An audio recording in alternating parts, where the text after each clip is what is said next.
Fala aí, galera botafoguense. Estamos mais uma vez aqui voltando para falar do nosso glorioso. Ontem eu não consegui fazer o outro vídeo porque tive alguns problemas e acabei não conseguindo. Também estava muito rouco, ainda estou com a voz bem prejudicada e não conseguiria fazer. Mas eu estou aqui hoje para poder falarmos um pouco do que foi o jogo de ontem diante da equipe do Corinthians. Antes, eu gostaria de pedir a você que estivesse dando aquela moral, que estivesse compartilhando o nosso vídeo, que estivesse deixando aquele like, que estivesse comentando e principalmente se inscreva no nosso canal. Estão faltando apenas 20 para que a gente possa chegar a 200. Um número tão pequenininho, né, em relação a muitos canais aí, né? Mas esses 20, para mim, faz muita falta. E eu gostaria muito que a gente pudesse estar chegando aí essa semana ou semana que vem a 200 inscritos no canal. Para mim seria uma vitória e eu conto com a tua ajuda para que a gente possa estar conseguindo isso aí, valeu? Falando do jogo de ontem, o Botafogo ao longo do campeonato em algumas partidas tem vivido situações muito distintas uma da outra. Ontem nós tivemos um primeiro tempo sensacional, maravilhoso. Primeiro tempo que nós fomos totalmente dominantes. Se não fosse o bom goleiro do Corinthians, né, que foi muito criticado na época que jogou no Flamengo, se não fosse ele, provavelmente o Botafogo teria saído com placar de 3, 4, provavelmente. Mas ele fez uma partidaça, defendeu muito. 1-0 no final, acabou sendo até bom, levando em consideração que houve um pênalti a favor do Corinthians, né, e o John, pela primeira vez, defendeu um pênalti, graças a Deus. E nós saímos com esse primeiro tempo aí vencedor. Porém, no segundo tempo, eu não sei o que acontece, mas isso já aconteceu em algumas partidas. O Botafogo parece que se desliga um pouco no decorrer das partidas e se deixa dominar, se deixa passar por situações difíceis, situações que acabam colocando o time numa situação difícil. E ontem, mais uma vez, isso aconteceu. Houve aquele pênalti a favor do Corinthians, né? E dessa vez o John não foi feliz, não pôde fazer a defesa. Se fica parado, defende, que o argentino lá que bateu o pênalti bateu muito mal, muito mal. Quer dizer, mal. Pênalti mal batido não entra, né? Mas a fato é que a bola foi no meio do gol. E se o John fica parado, defende. E graças a Deus, logo na sequência, o Botafogo partiu para dentro e o Almada, jogada sensacional, jogada de craque, jogada de quem sabe o que faz com a bola, foi lá e mais uma vez colocou o Botafogo em vantagem. E foi uma partida assim, depois do 2-1 do Botafogo, ficou nítido que o Botafogo estava dominante novamente. O Corinthians tentou de uma maneira meio apavorada partir para dentro para tentar alguma coisa, mas não foi feliz e o Botafogo saiu vencedor. Mas uma coisa que me chamou a atenção, e eu estive comentando isso hoje, conversando a respeito da partida, é que em outras épocas, se o Botafogo cedesse um empate, dificilmente o Botafogo conseguiria tomar conta do jogo novamente e fazer o gol da vitória. Hoje, o Botafogo cede um empate, comete 2 pênaltis, coisa raríssima numa partida de futebol, ainda mais em se tratando de Botafogo, que tem uma defesa sólida, uma defesa eficiente. E o Botafogo sofreu 2 pênaltis, o segundo pênalti foi convertido pelo Garro, acho que é Garro o nome do jogador lá do Corinthians, e o Botafogo não se abalou, tanto que botou a bola, praticamente saiu a bola, que foi coisa de 1 minuto e meio, 2 minutos, e o Botafogo já foi lá e já fez o segundo gol e continuou com a rédea da partida.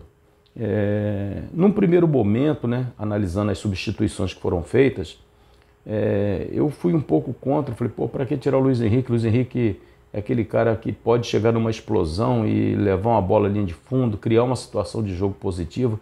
Eu particularmente não gostei. Depois, ouvindo alguns comentaristas e tal, e tendo uma análise assim mais fria, né, mais realista da situação, eu percebi que não houve um erro na retirada do Luiz Henrique do jogo. E nem na do Savarino também. Porque nós temos um jogo importantíssimo na próxima quarta-feira contra o São Paulo Futebol Clube.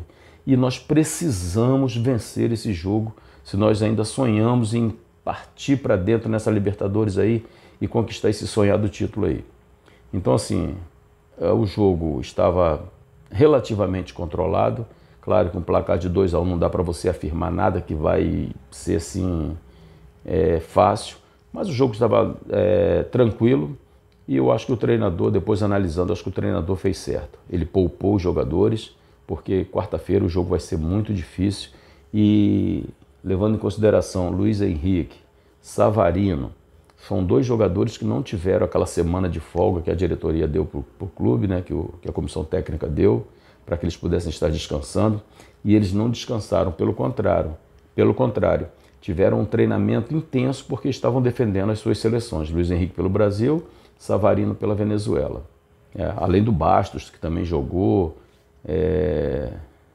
enfim, eles não tiveram essa semana de descanso e nem aquela semana mais intensa preparatória para poder estar defendendo o Botafogo no jogo de ontem. Então eu acho que o treinador agiu corretamente ao tirar esses jogadores para que eles pudessem estar dando uma descansada para voltar com força máxima na próxima quarta-feira. Tá? Então assim, foi um jogo muito bom, um jogo que o Botafogo demonstrou força mental, força coletiva, força individual. Haja visto que o Almada fez ontem no jogo foi extraordinário, foi muito bom, tem sido muito bom ver o Botafogo jogar. E a nossa expectativa é que o time continue nessa crescente. Nós já falamos aqui que o Botafogo a cada jogo vem evoluindo. Vitinho fez uma estreia muito boa na minha concepção. Errou ali alguns passes ali, mas é natural, não está entrosado ainda. Alex Telles não deu para ter uma análise muito aprofundada, porque jogou poucos minutos. Marçal, apesar do pênalti que fez, foi bem, jogou bem, fez uma boa marcação, apoiou, foi bem. Eu só fiquei assim um pouco bronqueado com Barbosa, que tem sido um jogador espetacular, sensacional, tem dado conta do recado, tem feito partidaço, inclusive ontem fez um excelente jogo, mas aquele pênalti totalmente desnecessário, uma coisa assim que às vezes eu tenho dificuldade de compreender o que acontece com a cabecinha de jogador de futebol. Qual a necessidade de se fazer aquela falta? O jogador não estava indo em direção ao gol. No caso do Marçal, o Mateuzinho poderia chegar ali numa situação de definir, de fazer um cruzamento, poderia sair um gol do Corinthians. Eu até entendo. Agora, a do Barbosa não tem explicação. E eu acho que o jogador de futebol, às vezes, parece que, sei lá, falta oxigenação, dá um branco e o cara se perde completamente. O que aconteceu ontem, na minha concepção, deve ser conversado no vestiário e tentar fazer com que o jogador entenda que qual a necessidade de se fazer uma falta daquela. Mas no mais, fez uma boa partida, vinha fazendo uma boa partida, mas isso deixou uma mancha na sua atuação no jogo de ontem. E de resto o time foi muito bem, estou muito satisfeito e eu acho que a gente vai conseguir chegar lá se Deus quiser. Valeu, galera, tamo junto e mais uma vez não deixe de dar aquela força não deixe de curtir o nosso vídeo, o nosso canal, não deixe de se inscrever, porque isso é muito importante pra gente. Vamos ver se a gente consegue chegar a 200 aí, valeu? Conto com o apoio de vocês. Forte abraço, tamo junto.